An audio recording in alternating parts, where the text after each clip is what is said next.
मैं आप लोगों से क्षमा चाहता हूँ कि हमें ऐसी जगह, ऐसी आच्छादित जगह पर बैठना पड़ रहा है। इससे बेहतर अगर हम सब किसी वृक्ष के नीचे बैठते तो बेहतर होता। मुझे आशा है कि आप लोगों को इससे परेशानी नहीं होगी। शायद आपको इससे ज़्यादा फर्क नहीं पड़ता होगा, पर मुझे पड़ता है। आखिरी बार हम रविवार को मिले थे, नहीं शनिवार को। रविवार को बारिश के कारण हमें वापस जाना पड़ा। तो हम कह रहे थे कि हम साथ साथ, आप और मैं, हम सब साथ मिलकर सोच विचार कर रहे हैं। ऐसा नहीं कि बोलने वाला ही सोच रहा है और आप लोग केवल वहाँ बैठे हो। इसके बजाय आप और मैं साथ मिलकर हम हमारे दिमागों को, हमारे मस्तिष्क को उसके उच्च स्तर पर क्रिया में ला रहे हैं। उसके सर्वोच्च क्षमता के साथ उसे कार्य में ला रहे हैं। और हमने ये भी कहा था कि हम यहाँ किसी तरह का प्रचार या प्रोपोगेंडा नहीं कर रहे, क्योंकि इस वार्ता में हम सब साथ साथ हैं, सवाल जवाब खोजबीन कर रहे हैं।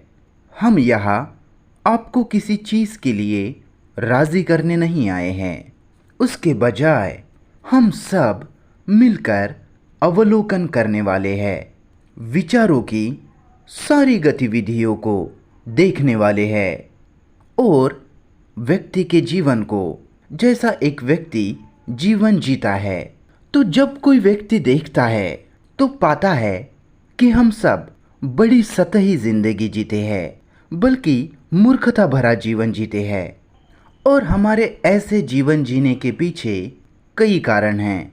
अत्यधिक जनसंख्या, उपजीविका कब्जा और संघर्ष हमें अगंभीर, सतही बनाता है। हमने कई सिद्धांतों को बनाया, मचान बना लिए, परंपराएं, अंधश्रद्धाएं और बाकी सब पकड़कर। और इन सब के पीछे, इस पूरे बनाए ढांचे के पीछे कोई इमारत ही नहीं, कोई रचनात्मकता नहीं, जीवित निर्माण नहीं। हम कभी निर्माण करते ही नहीं, ये तथ्य है।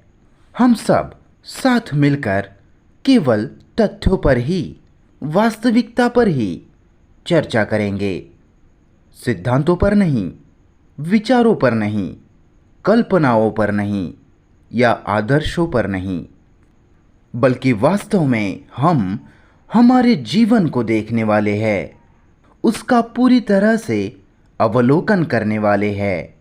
अगर आप लोगों की इसमें रुचि हो तो हमने ढांचे साँचे बना के रखे हैं, विद्यालयों में, स्कूलों में, बालवाड़ी में, और हमने बहुत सारा ज्ञान एकत्रित किया है। लगभग सभी चीज़ों का, धरती की प्रकृति का, निसर्ग का, हवा का, बीमारियों का, हार्ट ट्रांसप्लांट, किडनी ट्रांसप्लांट, कृत्रिम हृदय इत्यादि। हमने बीते लाखों सालों में या 50,000 सालों में बहुत सारा ज्ञान एकत्रित किया है, जमा किया है, केवल बाहरी दुनिया के लिए ही नहीं, बल्कि भीतरी फिलोसोफर्स, दार्शनिकों और जिन्होंने मानस पर थोड़े बहुत विचार दिए, जैसे मनोवैज्ञानिक इत्यादि। पर वे सब शाब्दिक ढांचे बनकर रह गए। हमारे रोज़ के जीवन में उनका बहुत छोटा सा अर्थ है और हम ज़्यादा ज्ञान एकत्रित करने यहाँ नहीं आए हैं, बल्कि साथ साथ विचार करना, देखना, जीवन का अवलोकन करना। क्या हम हमारा जीवन बर्बाद कर रहे हैं? ये बहुत गंभीर सवाल है। कृपया ध्यान दें। हम में से हर किसी को इसका जवाब देना चाहिए। क्या हम उथला, सतही जीवन जी रहे हैं, जिसमें जीवन का कोई ज़्यादा अर्थ नहीं? क्या हमने धर्मों के ओछापन को, तुच्छताओं को हटाया है। वे तुच्छताएं हैं राष्ट्रीयता के सारे सीमित दृष्टिकोणों को क्या आपने हटाया है? और क्या हम बाकी मानव जाति को खुद से अलग सोचते हैं? खुद को बाकी मनुष्य जाति से अलग समझते हैं, अलग मानते हैं? क्या दुनिया को, खुद को देखने का यही दृष्टिकोण हमारे पास है? जब हमारे पास ऐसी संकुचित दृष्टि होती है तो हमारे जीवन बड़े व्यक्तिगत हो जाते हैं, व्यक्तिवादी, मैं विशिष्ट, सतही, संकुचित, सिकुड़ा हुआ, क्योंकि हर कोई सिर्फ खुद के लिए चिंतित है। हर कोई सिर्फ खुद का ही देख रहा है, खुद की कामयाबी, महत्वाकांक्षाएं, खुद की प्रगति, खुद के धार्मिक निष्कर्ष और खुद की धार्मिक उपलब्धियां। वह तब स्वयं का, खुद का देखने में, करने में बहुत जोर है। हम सभी में मैं को लेकर, हमारे स्व को लेकर, हमारे व्यक्तित्व को लेकर, खुद की वैयक्तिकता को लेकर बहुत रुचि है। चाहे फिर हम कोई उच्च राजनेता हो या कोई सस्ता गुरु जो केवल पैसा जमा करते जाता है। और हम सब सत्य की खोज में हैं, दिव्यता चाहते हैं, सिद्धि चाहते हैं। मूल रूप से इन सब गतिविधियों के पीछे स्वरुचि छिपी है। खुद में रुचि, स्वार्थ, स्वहित। शायद हो सकता है कि वह स्वार्थ, वह स्वहित छिपा हो, या हो सकता है वह स्वार्थ किसी दूसरी चीज में लीन हो गया हो। और ये स्वरुचि चाहे भगवान के नाम पर हो, सिद्धि पाने के नाम पर हो, या हमारी किसी तरह की कामयाबी पर हो, वह गहरे में हम सबके भीतर खुद को, खुद के मैं को ही प्रगाढ़ करने की इच्छा है। वो हम सभी में है। हम शायद ऊपर से कहते हैं कि हम तो सत्य के खोजी है, दिव्यता की खोज में हैं, एनलाइटेंड होना चाहते हैं, या भीतर से जीवन कैसे जीना वो जानना चाहते हैं। लेकिन मूलतः वह स्वरुचि की उथल पुथल है। बराबर। कृपया वक्ता की किसी भी बात से सहमति मत दिखाइए। बोलने वाला जो कुछ कहता है उसका कोई भी मूल्य नहीं, कोई अर्थ नहीं, जब तक कि आप खुद ही खुद को समझ नहीं जाते कि क्या वह गहरे में ये स्वरुचि, ये स्वार्थ है। और यही स्वरुचि संपूर्ण ध्यान में, अखंड ध्यान में बाधा है। शायद आगे जाके हम इसके गहराई में जाएंगे।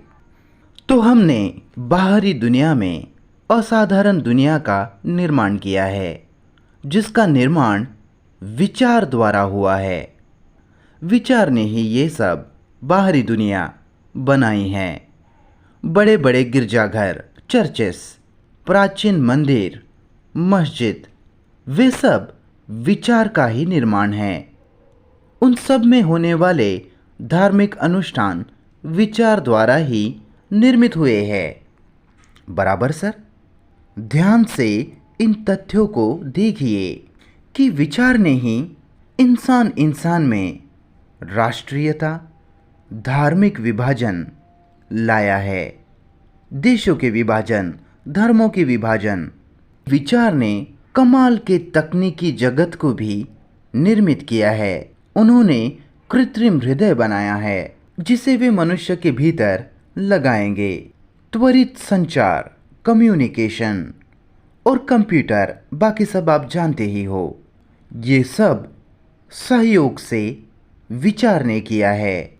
एक विचार ने दूसरे विचारों के साथ मिलकर, और हर एक विचार ने स्वतंत्र रूप से भी। पता नहीं कि आप कभी सहयोग के प्रश्न में गए या नहीं। जब तक कोई पूरी तरह से आत्मनिर्भर नहीं होता, स्वावलंबी नहीं होता, जो किसी भी अधिकारी का स्वीकार नहीं करता हो, खास करके आध्यात्मिक जगत में। शायद मैं आध्यात्मिक, स्पिरिचुअल इस शब्द का इस्तेमाल कर सकता हूँ। तो इस सब के पीछे जिम्मेदार विचार रहा है। यह एक तथ्य है। विचार असाधारण काम करने में सक्षम है। महान चित्रकला, मूर्तिकला, शानदार आविष्कार। और विचार हमेशा खुद को सुरक्षित रखना चाहता है। वह खुद की सुरक्षा के पीछे भागता रहता है। इसी कारण से उसने ईश्वर बनाए, भगवानों की निर्मित की। मुझे पता है कि शायद आप लोगों को ये पसंद नहीं आएगा, लेकिन आपको इन तथ्यों को देखना ही होगा। विचार ने ही अलग अलग तरह के भगवान बनाए, उनका निर्माण किया। ईसाई ईश्वर, मुस्लिम और हिंदुओं के भगवान।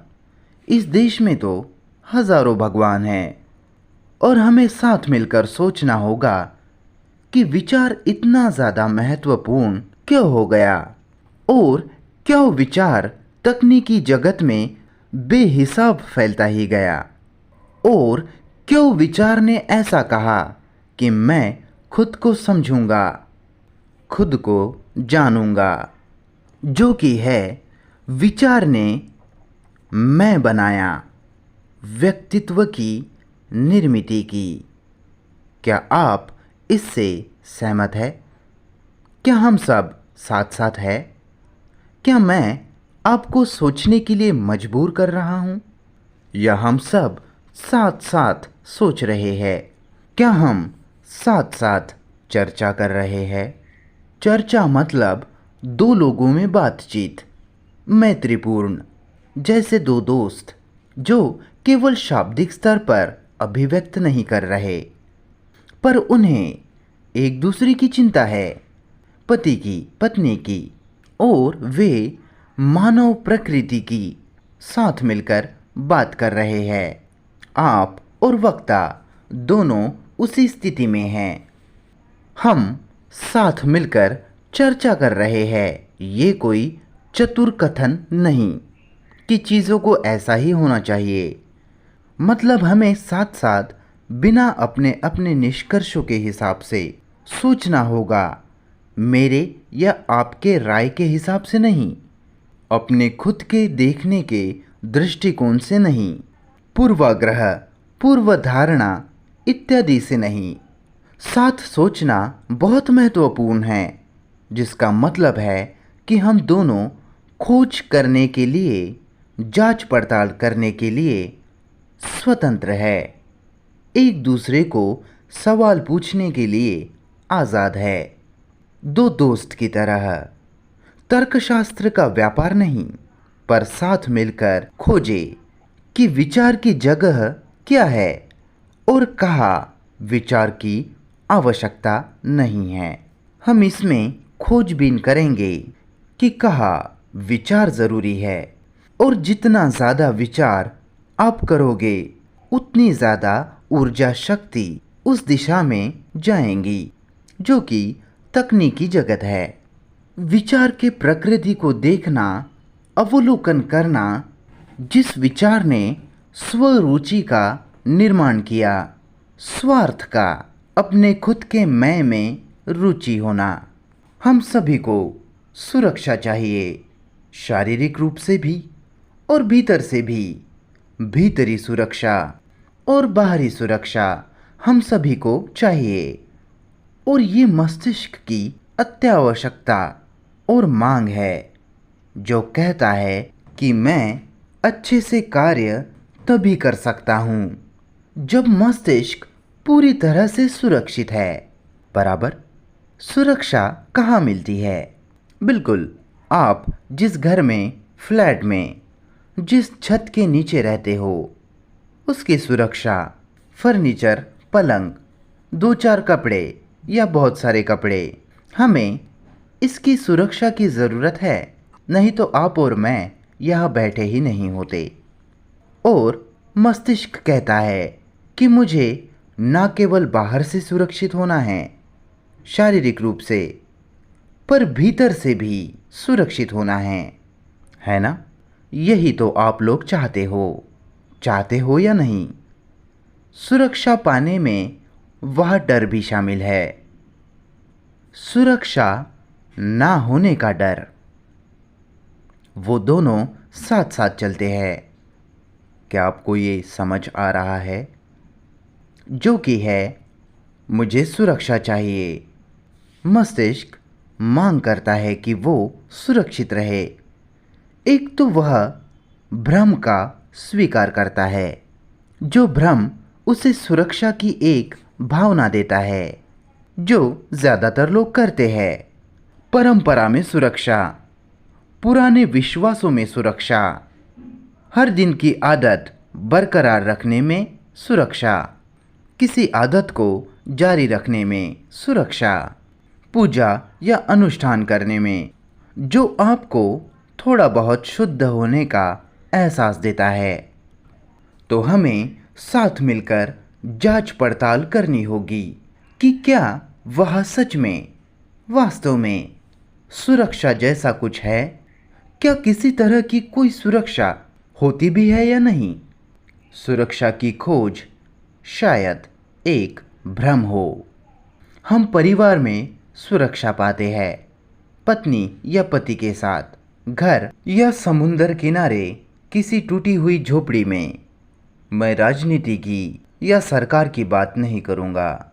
हमें सुरक्षा चाहिए, पर क्या वह सुरक्षा है? मैंने लंबे समय तक नौकरी की, अब मैं बूढ़ा हो रहा हूँ और मुझे मेरे तरीके से मृत्यु को लेकर निश्चित होना है, मेरे परिवार को लेकर, मेरे जीवन को लेकर। या मुझे सुरक्षा एक सन्यासी बनने में मिल रही है, या सब कुछ छोड़कर हिमालय में जाकर रहने में। वहाँ मैं मेरे ध्यान में, विचारों में सुरक्षा चाहता हूँ, बराबर? क्या ये सब आपको समझ आ रहा है? क्या विचार मनुष्य को सुरक्षा देने में सक्षम हैं या नहीं? विचार ने गतिविधियों की श्रृंखला निर्मित की है, जिसे नेशनल सिक्योरिटी, राष्ट्रीय सुरक्षा कहा जाता है। और विचार ने इस सुरक्षा को टुकड़ों में बांट दिया, जैसे अमेरिका, रूस, चीन, भारत इत्यादि। और सुरक्षा के तलाश में उसने विभाजन कर दिया, मनुष्य जाति को अलग अलग भागों में, हिस्सों में बांट दिया, जिस कारण कई देशों में संघर्ष है। और उसे नहीं पता चला कि विभाजन में, अलग होने में संघर्ष है और हमेशा रहेगा ही। क्या मैं खुद से ही बातें कर रहा हूँ? कृपया इसे समझिए। इसे समझना बहुत महत्वपूर्ण है कि जहाँ भी विभाजन है, अलगाव है, खंड है, जैसे एक फ्रेंच, भारतीय और चीनी इत्यादि, वहाँ अनिवार्य रूप से संघर्ष होगा ही। ये नियम है। जब तक आप हिंदू होने के विचार से चिपके हो, देशभक्त इत्यादि बनते हो, तो वहाँ दूसरा भी आएगा, वह दूसरा भी होगा। मुसलमान, उसके पास भी उसके विश्वास होंगे, उसकी भी कंडीशनिंग होगी, संस्कारबद्धता। जहाँ भी विभाजन होगा, युद्ध भी होगा, जैसे रूस, अमेरिका, इंग्लैंड के बीच। यही मानव जाति का इतिहास रहा है। शुरू से ही युद्ध हमारी परंपरा रही है, बराबर? तो ये विभाजन बनाता है। आप समझ रहे हो मेरे सवाल को? तो ये विभाजन लाता है। क्या वह विचार है? मैं आपसे पूछ रहा हूँ कि क्या वह विचार है? क्या विचार ने दुनिया को अलग अलग राष्ट्रीयता में बांटा है, आर्थिक विभाजनों में, अलग अलग प्रकार की संस्कृतियों में, अलग अलग धर्मों में। क्या वो विचार है? फिर आपको पूछना है कि विचार की शुरुआत, विचार का उगम, उसकी उत्पत्ति क्या है, कहाँ से है? कृपया साथ मिलकर चलिए। विचार ने असाधारण चीजें बनाई, आविष्कार किए, उस पे कोई सवाल नहीं। और विचार ने ही भयंकर शैतानी, पैशाचिक चीजें भी बनाई। और विचार जो हमारे लिए इतना ज़रूरी है, क्योंकि बोलने वाले के पास अगर शब्द ही ना हो तो वह अंग्रेजी बोल ही नहीं पाएगा। अगर उसके पास जमा की हुई याददाश्त ना होती तो वो बोल नहीं पाता। तो विचार खुद सीमित है। सर, सहमत मत होना। लगातार अपने सिर मत हिलाइए, सहमति मत दिखाइए। आपको बड़े सावधानी से इसे देखना होगा। खुद के लिए इसे समझ लीजिए। बोलने वाला केवल वर्णन कर सकता है, शब्दों में डाल सकता है, केवल डिज़ाइन बना सकता है, नक्शा। पर आपको ही सवाल करने होंगे, आपको खोजना होगा, खुद से जांच पड़ताल करनी होगी, पूछना होगा। सहमत होके कोई भी फायदा नहीं। हमारी एक बड़ी अजीब खासियत है कि हम एक तो सहमत हो जाते हैं या असहमत। सहमत या असहमत होने की ज़रूरत क्या है? जब आप कुछ वास्तविक देख लेते हो तो वहाँ सहमति या असहमति का सवाल ही नहीं रहता। लेकिन हम कुछ भी स्पष्ट नहीं देखते। हम सब कंफ्यूज्ड है, परेशान, व्याकुल है। और इसी से निकल के आती है सहमति या असहमति। पर आपने और मैंने, बोलने वाले ने, अगर कुछ बिल्कुल ही स्पष्ट देख लिया हो तो वहाँ सहमत होने की कोई ज़रूरत नहीं रह जाती। जो जैसा है वैसा है। आप समझ रहे हो? कृपया इसे समझिए, यह ज़रूरी है। इसमें जाइए सर। यह बहुत गर्मी है ना? जहाँ सहमति और असहमति है वह विभाजन है। जहाँ विभाजन है वहाँ हर पल संघर्ष होता ही है। मैं आपसे सहमत हूँ और मैं आपसे सहमत नहीं हूँ। या आप उसका अनुसरण मत करो, मैं इसका अनुसरण करता हूँ। मैं उसे चुनता हूँ और आप उसे नहीं चुनते। वहाँ लगातार संघर्ष है। आपको समझ आ रहा है? सहमति और असहमति। लेकिन हम कभी इस माइक पर, माइक्रोफोन जो यहाँ है, इस पर सहमत या असहमत नहीं हो सकते, क्योंकि हमें इलेक्ट्रॉनिक एक्सपर्ट्स के द्वारा बताया गया है कि ये माइक है, माइक्रोफोन है, और इसलिए हम कहते हैं कि ये माइक्रोफोन है। वहाँ कोई असहमति नहीं होती। अगर आपको इसे जिराफ कहना है तो आप कह सकते हो, पर वो किसी को समझ नहीं आएगा, क्योंकि जिराफ के चित्र लोगों ने देखे हैं। वे उसे ही कल्पित करेंगे। वहाँ कोई संपर्क नहीं है, संचार नहीं है। बोलने वाले के और आपके बीच संचार हो सकता है अगर आप और बोलने वाला एक साथ एक ही चीज़ को देखते हैं। तब आप कह सकते हैं कि ये माइक है, जिसमें फिर सहमति या असहमति की मांग नहीं होती, ज़रूरत नहीं होती। क्या हम उसी दिशा में हैं? क्योंकि वक्ता आपको किसी चीज़ के लिए राज़ी नहीं करना चाहता, सहमत नहीं करना चाहता, विश्वास नहीं दिलाना चाहता। वक्ता केवल जो वास्तव में है, घट रहा है, चल रहा है, उसी का वर्णन कर रहा है। केवल भीतर का ही नहीं, बल्कि बाहरी दुनिया का भी। वो आपका आईना है। आईने की कोई अथॉरिटी नहीं होती, कोई अधिकार नहीं होते। वो जो जैसा है वैसा ही दिखाता है। वो आईना आपका गुरु नहीं है, बराबर समझ रहे हो? और जब आप चीज़ों को बिल्कुल ही स्पष्ट, एकदम साफ साफ देखना शुरू करते हो तो आप उस आईने को पूरी तरह से फेंक सकते हो, खत्म कर सकते हो। तो ये व्यक्तिगत या व्यक्तित्वपंथी नहीं है। वक्ता के लिए वह घृणास्पद है। किसी व्यक्ति को असाधारण बना दे, उसकी बजाय साथ सोचना, जितनी गहरी हो सके उतनी गहरी चर्चा करना। वातावरण के बारे में ऊपरी ऊपरी चर्चा नहीं, बल्कि ऐसी वार्ता जो हमारे दिलो दिमाग को छू जाए। तो हम पूछ रहे हैं कि ये सारा विभाजन किसने निर्मित किया? अच्छा और बुरा, क्या वो विचार नहीं है? और क्या विचार सीमित नहीं है? विचार विचार कर सकता है कि वह असीमित है। विचार परियोजना कर सकता है कि वह अनंत है, उसकी कोई सीमा नहीं। लेकिन विचार सीमित होने के कारण जो कुछ भी वह करता है, दिखाता है, वह सब सीमित ही है। उसकी एक सीमा है। और विचार सीमित होने के कारण संघर्ष को, द्वंद्व को पोषित करता है।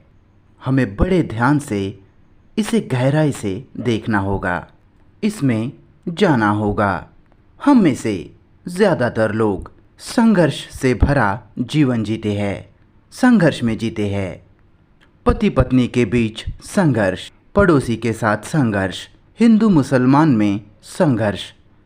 हम हमारा पूरा जीवन शुरू से तो अंत तक संघर्ष में जीते हैं। जीवन भर लगातार संघर्ष, कलह, जूझना, ध्यान करना, ध्यान कैसे करना, ध्यान करते समय किस ढंग से बैठना, ये सारा व्यापार आप जानते ही हो।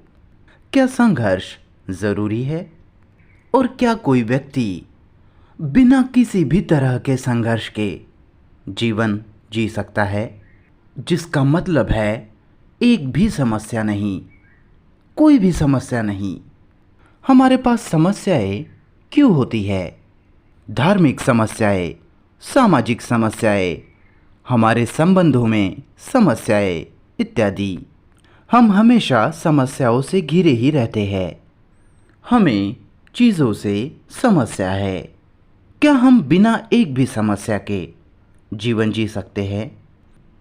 क्या कभी आपने ये सवाल पूछा? बिना एक भी समस्या के जीवन जीना। और अगर आप ये सवाल पूछते हैं, और आपको पूछना ही चाहिए, तो आप इसका पता कैसे लगाएंगे कि ये संभव है या नहीं? मान मत लेना कि ये संभव है या ये असंभव है। इसके बजाय खुद के लिए खोजना, तलाश करना कि समस्या क्या है और क्या आप ऐसा जीवन जी सकते हो जहाँ समस्या की परछाई भी ना हो। क्या आप इसे जानना चाहते हो? इसमें जाना चाहते हो? हमारा दिमाग, जो कि बहुत ही असाधारण यंत्र है, जिसमें अत्यधिक क्षमता है, आश्चर्यजनक जटिलता, बारीकियों में सक्षम, और दिमाग में समस्याओं की भीड़ लगी है। क्यों? कृपया खुद से पूछिए, क्यों? समस्या, प्रॉब्लम, इस शब्द का अर्थ व्युत्पत्ति शास्त्र के अनुसार होता है कि कुछ आप पर फेंका गया। समस्या मतलब चुनौती, चैलेंज। और दिमाग जन्म के क्षण से तुम मरने के क्षण तक समस्या में होता है। वो लिख नहीं सकता तो शिक्षक और बेचारे माँ बाप और बाकी के उसे लिखना सिखाते हैं। और बच्चे के लिए वो एक समस्या बन जाती है। बराबर?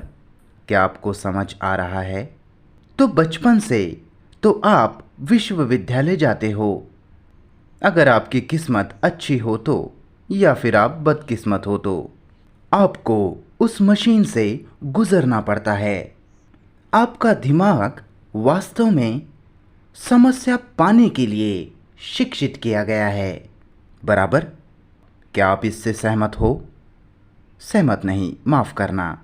क्या आप इसके तथ्य को देख सकते हो, जो कि है हर इंसान समस्या पाने के लिए, समस्या होने के लिए शिक्षित किया जाता है, और दिमाग जिसे समस्याओं के लिए शिक्षित किया जाता है, वो दिमाग कभी भी कोई भी समस्या नहीं सुलझा सकता, क्योंकि उसकी कंडीशनिंग उस तरह से की गई है, उसे उस तरह से संस्कारबद्ध किया गया है। आप राजनैतिक रूप से या धार्मिक और बाकी सब से अवलोकन कर सकते हो, इसे देख सकते हो। क्या वो कंडीशनिंग, संस्कारबद्धता, जिसमें समस्या होने के लिए दिमाग को शिक्षित किया गया हो, क्या वह दिमाग सारी समस्याओं से मुक्त हो सकता है, आज़ाद, सभी समस्याओं से, धार्मिक, आर्थिक, सामाजिक इत्यादि, और संबंध में, रिलेशनशिप में समस्या? आप समझ रहे हो मेरे सवाल को? अगर मुझे समस्या है तो मेरा दिमाग उससे कंडीशन्ड है, उस समस्या से संस्कारबद्ध है, तो कैसे फिर मैं कोई समस्या सुलझा सकता हूँ? बराबर? मैं सिर्फ आंशिक रूप से एक समस्या सुलझा सकता हूँ, जिस कारण और 2 या 3 समस्याओं को निर्मित करता हूँ, जन्म देता हूँ, राजनीतिक रूप से, धार्मिक रूप से। यही है जो पूरी दुनिया में हो रहा है। तो मैं पूछ रहा हूँ, आप खुद से पूछ रहे हैं कि क्या ये संभव है कि आप समस्याओं से पूरी तरह से आज़ाद हो जाए, ताकि आप स्वतंत्र रूप से समस्या का सामना कर सके, समस्याओं को देखने के लिए, उनका सामना करने के लिए आप स्वतंत्र हो, आपका दिमाग समस्याओं से आज़ाद हो। जब वो समस्याओं से आज़ाद होगा, तभी वो समस्या को देख पाएगा। आप समझ रहे हो? उस दिमाग के साथ नहीं जो समस्याओं के लिए कंडीशन्ड है, संस्कारबद्ध है। क्या हम एक दूसरे को थोड़ा बहुत समझ पा रहे हैं? हम पूछ रहे हैं, क्यों और किसने ये विभाजन लाया, जो विभाजन समस्या को जन्म देता है? हमने कहा विचार, क्योंकि विचार सीमित है, विचार की सीमा है। और हमने ये भी कहा कि याददाश्त दिमाग में संग्रहित होती है, और वह याददाश्त ही विचार है। याददाश्त ज्ञान है, और वह ज्ञान कभी पूर्ण नहीं हो सकता, चाहे वैज्ञानिक ज्ञान हो, चाहे किसी भी चीज़ का ज्ञान हो। आपको पकड़कर ज्ञान कभी पूरा संपन्न नहीं हो सकता। वह हमेशा खोजने, समझने के लिए कुछ ना कुछ होता ही है। तो ज्ञान अतीत है और भविष्य में भी है, जो हमेशा ही सीमित है। क्या ये स्पष्ट है? और ज्ञान अनुभव का परिणाम है। अनुभव जो हमेशा सीमित है, उस अनुभव से आया ज्ञान भी हमेशा सीमित होता है। और याददाश्त जो दिमाग में है, प्रतिक्रिया करती है, जो याददाश्त विचार है। सर, ये सहमति या असहमति की बात नहीं है, ये ऐसा ही है। हमारे दिमाग यादों से भरे पड़े हैं, क्योंकि हमारे दिमाग रिकॉर्ड करते जाते हैं। दिमाग अभिलेखबद्ध करता है, जैसे टेप रिकॉर्डर रिकॉर्ड करता है, और धीरे धीरे हमारा दिमाग या बहुत गति से वह यांत्रिक हो रहा है। मैं तकनीकी जगत की, टेक्नोलॉजिकल वर्ल्ड की बात नहीं कर रहा। उसमें तो उसने अद्भुत, असाधारण आविष्कार किए हैं। जैसे कंप्यूटर। थोड़ा कंप्यूटर को समझते हैं। कंप्यूटर को प्रोग्राम किया जाता है, योजनाबद्ध किया जाता है, विशेषज्ञों के द्वारा कार्यक्रमबद्ध किया जाता है। माहिर गणितज्ञ योजनाबद्ध कर सकता है और फिर वो कंप्यूटर दूसरों को गणित सिखा सकता है। तो हमारे दिमाग भी प्रोग्राम्ड है, संस्कारबद्ध है, योजनाबद्ध है। आप हिंदू हो, मैं बौद्ध हूँ। मैं तिब्बत की ध्यान प्रणाली का अनुसरण करता हूँ और आप किसी दूसरी प्रणाली का। तो हम कंप्यूटर जैसे, संगणक जैसे योजनाबद्ध है, एक अमेरिकी के तौर पर, ब्रिटिश के तौर पर। आप ये सब जानते ही हो। यह क्षण उसमें जाने का नहीं है। जैसे कंप्यूटर तेजी से विकसित हो रहे हैं, जो लगभग सब कुछ कर सकते हैं। मनुष्य के दिमाग को क्या होने जा रहा है जब कंप्यूटर इतनी सारी चीज़ें करने में सक्षम हैं, जो चीज़ें अब तक इंसानी दिमाग करता आया है। तो अब उस दिमाग को, अब हमें क्या होगा इंसान के तौर पर? जब दिमाग को व्यायाम मिलता है तो वह कार्य में रहता है, गति में होता है, सक्रिय होता है, गति में होता है, सक्रिय होता है, ज़्यादा से ज़्यादा।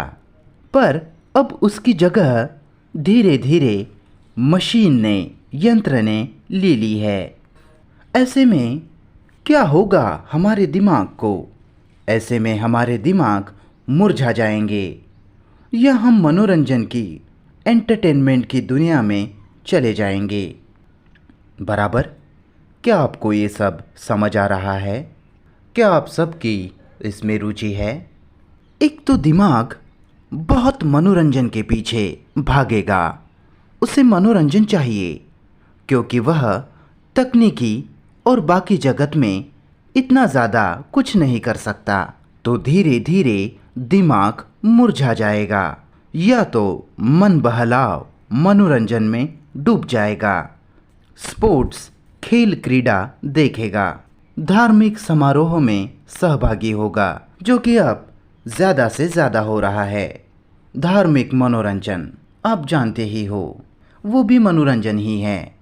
या फिर वह एक ही दूसरी संभावना है, मनोवैज्ञानिक जगत में कदम रखना, जो जगत मानस के परे है, स्वरुचि के परे, मैं के स्वार्थ के परे। पूरे गंभीरतापूर्वक इसमें जाइए, पूरे गहराई से। अब क्या विचार ये सब कर सकता है? विचार जिसने कंप्यूटर बनाया और वो रोबोट के ज़रिए कार भी बनाता है, जिसमें बेरोज़गारी इत्यादि बढ़ेगी। तो विचार जो हमेशा ही सीमित होता है, और शायद यही एक यंत्र हमारे पास है। आप कहोगे कि भावनाओं का क्या? क्या भावना विचार का ही हिस्सा नहीं? मैं मेरे गुरु को पूरी तरह से समर्पित हूँ, या किसी मंदिर को, या किसी मंदिर के आदर्श को समर्पित हूँ। मंदिर में जो भी आदर्श है वह विचार द्वारा ही निर्मित किया गया है। मेरा गुरु, किस्मत से मेरा कोई गुरु नहीं है, पर अगर होता तो विचार ने उसे कई गुण दिए होते। जैसे मेरा गुरु जानता है, ज्ञाता है, और मैं अज्ञानी हूँ, मैं नहीं जानता। वो मेरी मदद करेगा। ये गुरुओं का शाप है कि उनको दूसरों की मदद करनी है। क्या आप ये सब सुनते हो बिना मुझ पर कुछ फेंके? हम सब चाहते हैं कि हमारी मदद की जाए। हमारी मदद हमेशा ही होनी चाहिए। हम सब चाहते हैं, लेकिन